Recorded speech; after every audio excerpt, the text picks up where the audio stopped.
Além de sair da pobreza no interior de Pernambuco e chegar ao cargo mais poderoso do Brasil, Luiz Inácio Lula da Silva construiu uma trajetória marcada por conquistas históricas, escândalos, prisão e um retorno impressionante ao poder. Mas como um ex-operário e líder sindical, atravessou gerações da política brasileira e chegou aos 80 anos como um dos nomes da disputa presidencial de 2026? Neste vídeo, você vai conhecer a história de Lula.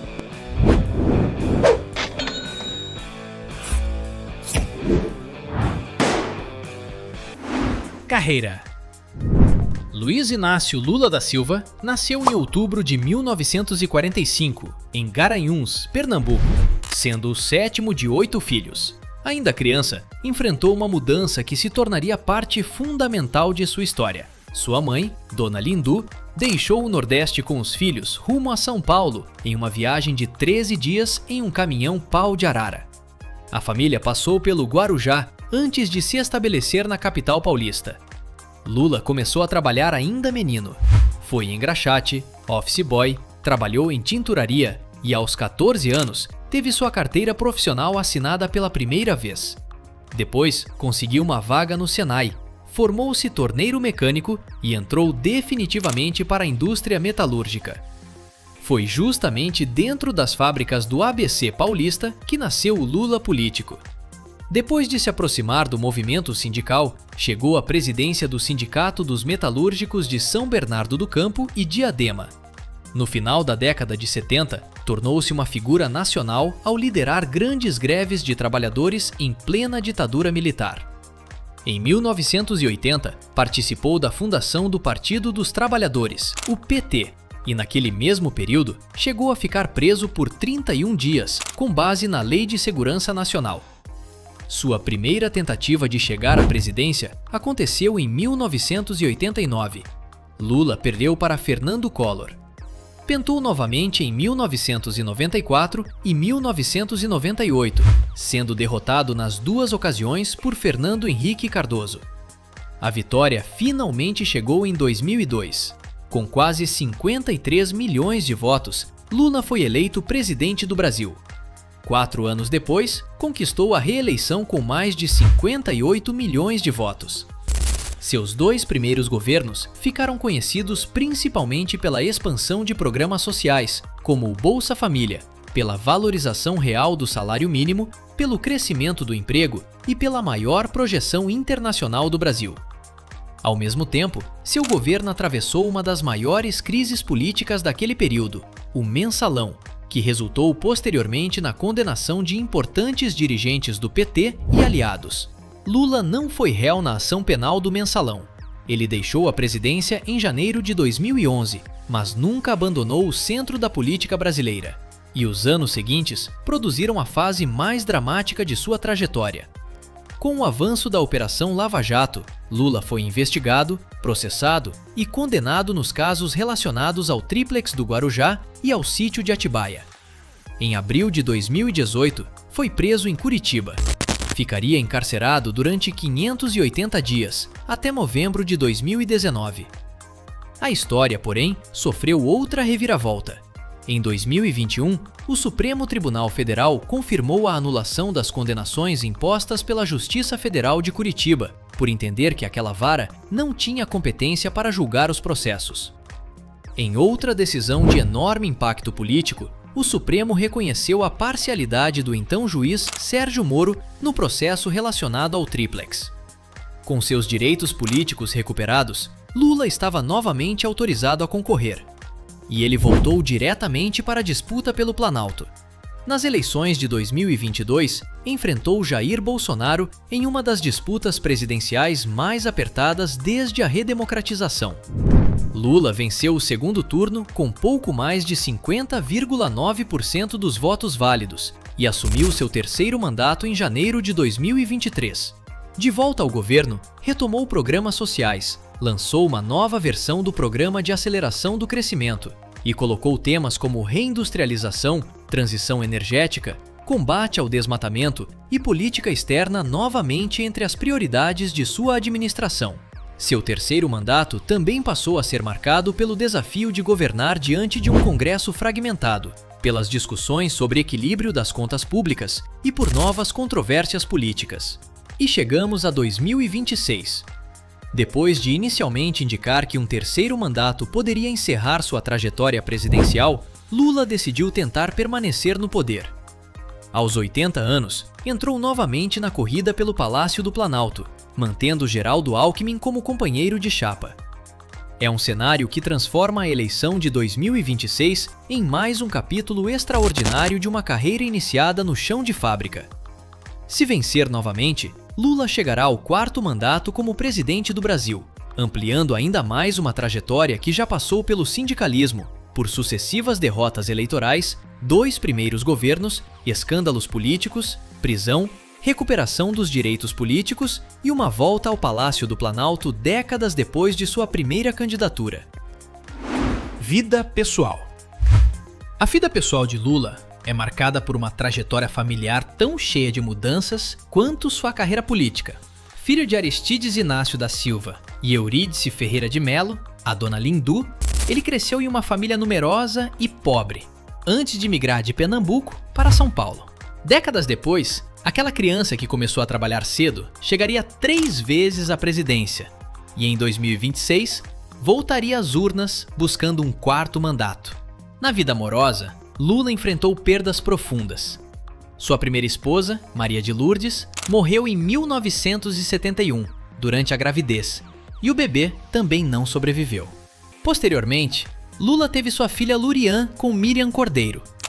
Em 1974, casou-se com Marisa Letícia, com quem permaneceu por mais de 4 décadas. Lula adotou Marcos, filho de Marisa, e o casal teve 3 filhos: Fábio Luiz, Sandro Luiz e Luiz Cláudio. Marisa morreu em 2017, após sofrer um AVC. Anos depois, Lula iniciou um relacionamento com Rosângela da Silva, a Janja. Os dois se casaram em maio de 2022, poucos meses antes da eleição que levaria Lula de volta ao Palácio do Planalto. Atualmente, Janja exerce papel de grande visibilidade ao lado do presidente e participa de agendas públicas e internacionais. Mas a família Lula também entrou no centro de controvérsias. Em 2026, Fábio Luiz, conhecido como Lulinha, passou a aparecer em investigações envolvendo suspeitas de tráfico de influência. Como se trata de investigação, qualquer suspeita precisa ser tratada separadamente de uma eventual comprovação de responsabilidade. E as polêmicas que acompanham o próprio Lula são ainda mais antigas. O mensalão abalou seu primeiro governo, embora ele não tenha sido réu na ação penal julgada pelo Supremo. Anos depois, vieram a Lava Jato, as condenações relacionadas ao tríplex do Guarujá e ao sítio de Atibaia, e os 580 dias que passou preso. As condenações foram posteriormente anuladas, porque a Justiça Federal de Curitiba foi considerada incompetente para julgar os processos. E o Supremo também reconheceu a parcialidade de Sérgio Moro no caso do tríplex. Aos 80 anos, Lula chega às eleições de 2026 carregando uma história em que família, vida privada e política frequentemente acabaram ocupando as mesmas manchetes. Então vamos aprofundar em como ele vive? Imóveis. Quando se fala em casas e imóveis de Lula, é fácil imaginar que todos os lugares onde o presidente aparece façam parte de sua fortuna.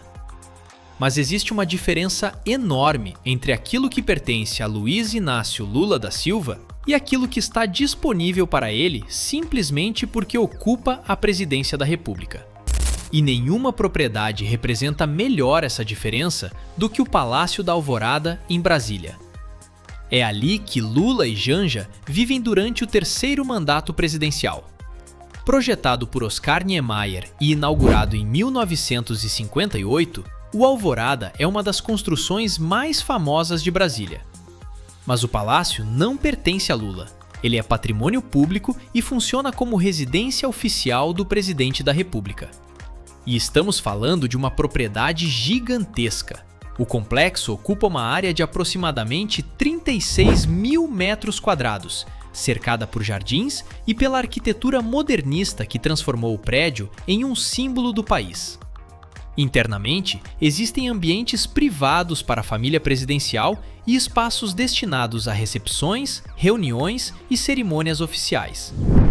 O Alvorada possui dormitórios, suítes, grandes salas, biblioteca, áreas de convivência e ambientes preparados para receber autoridades. Do lado de fora estão extensos jardins e uma enorme piscina, além de toda uma estrutura de segurança e apoio necessária para abrigar um chefe de Estado. Apesar de toda essa grandiosidade, o próprio Lula já fez uma observação curiosa sobre morar ali. Em 2026, afirmou que o Alvorada é muito bonito, mas pouco prático para o cotidiano.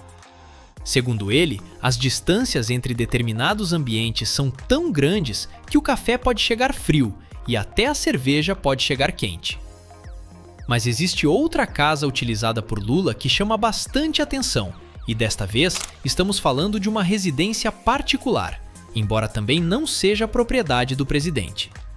Em São Paulo, Lula e Janja utilizam uma casa alugada no Alto de Pinheiros, um dos bairros mais valorizados da zona oeste da capital.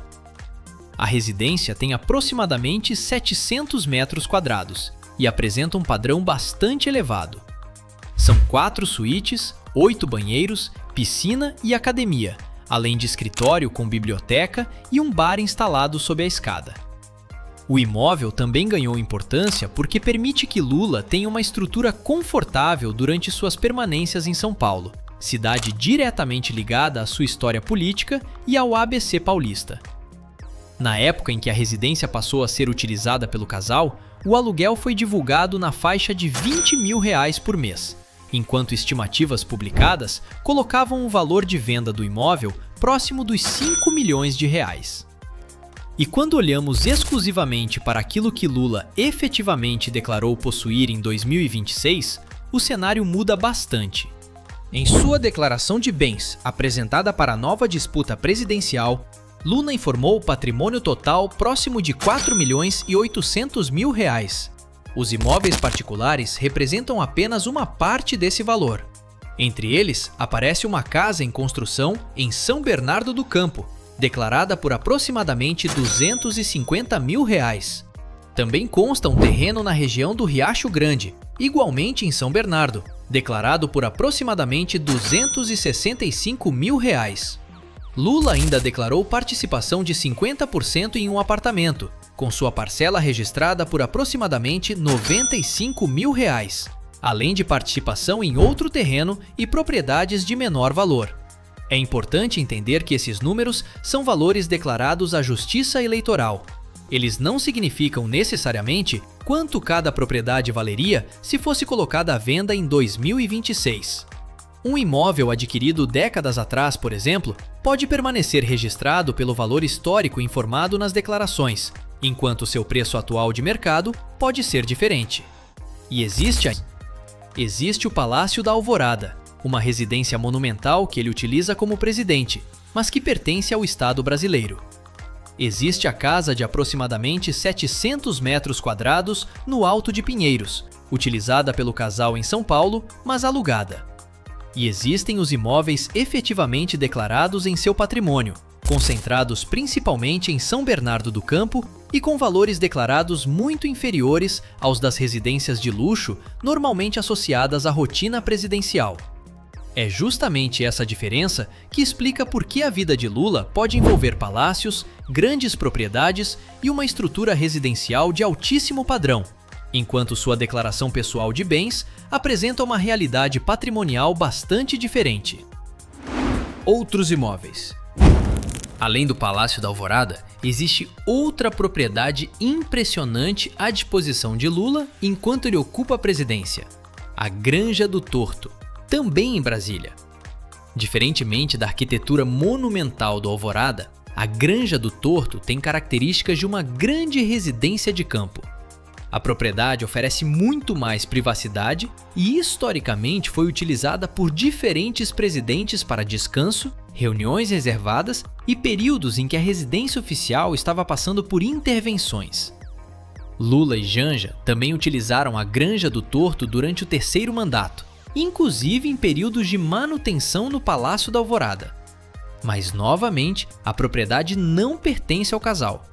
Assim como a Alvorada, a Granja do Torto faz parte da estrutura oficial da Presidência da República. Já entre os imóveis pessoais de Lula, aparecem principalmente propriedades na região de São Bernardo do Campo, local onde sua trajetória como metalúrgico e líder sindical ganhou força. Além da casa declarada como em construção e do terreno no Riacho Grande, aparecem participação em apartamento, terrenos e outros bens imobiliários de menor valor. Não existe na Declaração Patrimonial de 2026 uma coleção de mansões internacionais, fazendas milionárias ou propriedades de luxo espalhadas pelo Brasil registrada em nome do presidente. Isso cria um contraste curioso. Aos 80 anos e buscando um quarto mandato presidencial, Lula vive cercado por algumas das propriedades oficiais mais impressionantes do país. Porém, quando a porta dos palácios é fechada e analisamos apenas aquilo que está declarado em seu nome, seu patrimônio imobiliário particular aparece numa escala completamente diferente. Gastos exagerados. Quando se pesquisa sobre os luxos de Lula, existe um contraste curioso. Em seu patrimônio pessoal declarado em 2026, não aparece uma coleção de relógios milionários, joias ou supercarros. O item de maior destaque entre seus veículos particulares é um Chevrolet Ômega, avaliado em cerca de R$50 mil. As cifras que realmente chamam a atenção aparecem quando Lula está exercendo a presidência. Um dos episódios mais comentados ocorreu no início do terceiro mandato, quando foram divulgadas compras de mobiliário para o Palácio da Alvorada, incluindo um sofá de aproximadamente R$65 mil e uma cama próxima de R$42 mil. Esses objetos, porém, foram adquiridos para a residência oficial e não passaram a integrar o patrimônio particular do presidente. Mas os maiores valores estão nas viagens. Somente em 2025, estimativas reunidas a partir das despesas das missões internacionais colocaram os gastos em uma faixa de aproximadamente 44 milhões a 52 milhões de reais. Hospedagem e aluguel de veículos concentraram boa parte dessa conta. Desde o início do terceiro mandato até meados de 2026, as despesas da presidência com viagens nacionais e internacionais foram estimadas entre 142 milhões e 148 milhões de reais. Esses valores não correspondem apenas às despesas pessoais de Lula. Envolvem segurança, assessores, ministros, logística e integrantes das comitivas. Em plena disputa presidencial de 2026, esse padrão virou munição para os adversários de Lula. Do outro lado, o governo argumenta que viagens de Estado exigem segurança, protocolo diplomático e estruturas compatíveis com a atuação internacional de um presidente. Viagens. As viagens internacionais de Lula se tornaram uma das marcas de seu terceiro mandato. O presidente passou por dezenas de países, participando de encontros bilaterais, cúpulas internacionais e reuniões de organismos como G20, BRICS e ONU. Até meados de 2026, os dados reunidos apontavam cerca de 70 visitas ao exterior e aproximadamente 127 dias fora do Brasil. E algumas dessas viagens tiveram um padrão bastante elevado. Na França, por exemplo, apareceu entre as hospedagens utilizadas o tradicional Intercontinental Paris-Legrand, hotel 5 estrelas localizado próximo à Ópera Garnier. Reportagens sobre as despesas citaram suítes presidenciais com valores que poderiam chegar a aproximadamente R$64 mil por diária. Em Nice, outra hospedagem mencionada foi o lendário Le Negresco, de frente para o Mediterrâneo. Dependendo da categoria do quarto, foram divulgadas diárias entre aproximadamente R$6.700. A missão pela França em 2025 ficou entre as mais caras daquele ano, com despesas próximas de 12 milhões de reais.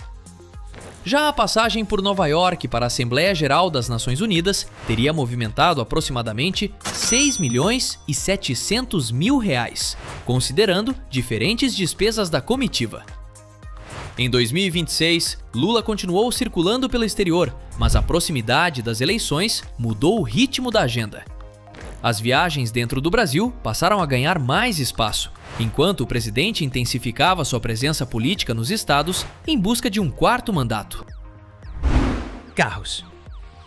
E afinal, quais carros Lula realmente possui? Apesar de toda a estrutura de veículos de luxo e blindados que acompanham o presidente, a garagem particular declarada por Lula em 2026 é muito mais simples. Na declaração apresentada durante sua nova candidatura, aparece apenas um automóvel, avaliado em aproximadamente R$50 mil. Trata-se do Chevrolet Omega Fittipaldi, ano 2010 e modelo 2011. O sedã utiliza motor V6 de 3,6 litros e faz parte de uma série especial que levou o sobrenome do bicampeão mundial de Fórmula 1, Emerson Fittipaldi. O carro chegou a Lula em 2011 por meio de uma doação da Central Islâmica Brasileira de Alimentos Halal. Na época, seu valor foi registrado em aproximadamente R$170 mil. 15 anos depois, na declaração de 2026, aparece avaliado em cerca de R$50 mil. Mas outros carros já passaram pela história pessoal do petista.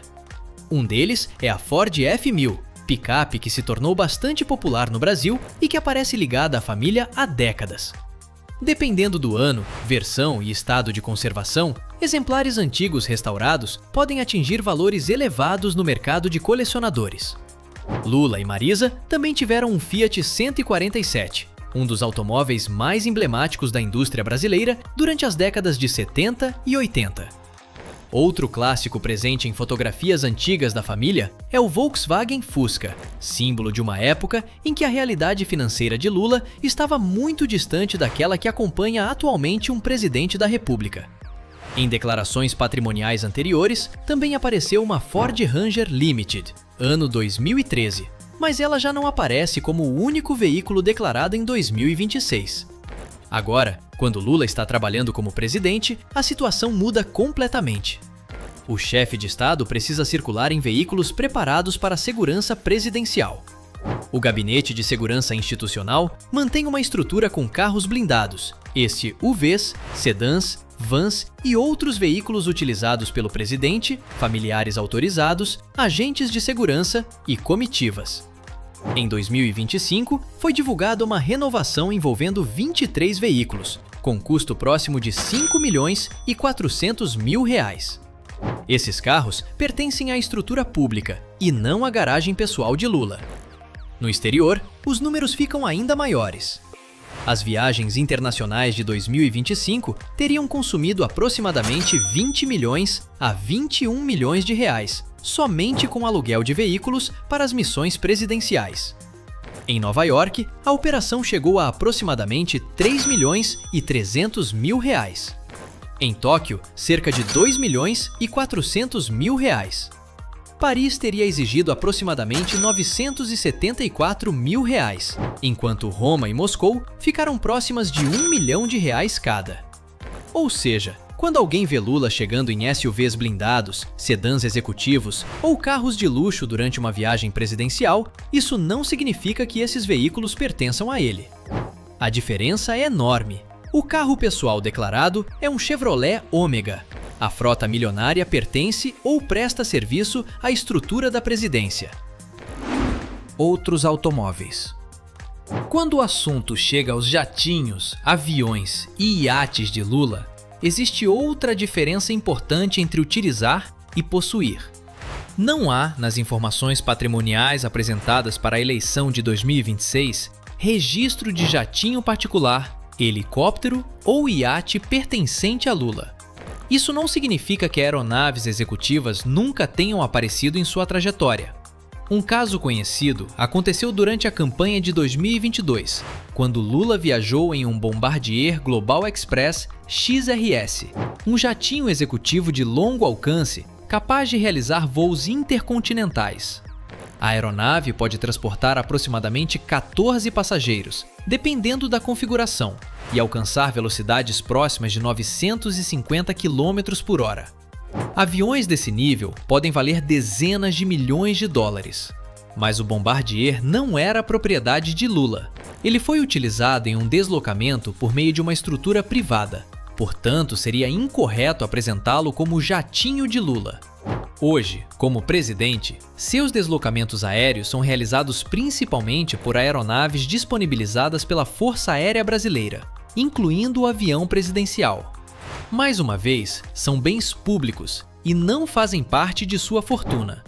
O mesmo vale para iates. Não existe registro patrimonial apresentado em 2026 que mostre Lula como proprietário de uma embarcação de luxo.